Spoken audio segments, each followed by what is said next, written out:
Hello guys, good day everyone. Ito na po yung tape sa aming project. Nag-umpisa na rin po kami maglagay ng mga bakal para sa bubong, para kahit umulan makakagawa pa rin sila. Ayan guys, then tuloy ko rin po ang aming paglalagay ng rhino wall.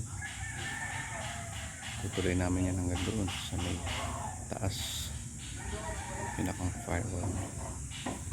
So medyo mahirap kabit pagka nasa itaas na, kasi medyo may kabigatan din siya.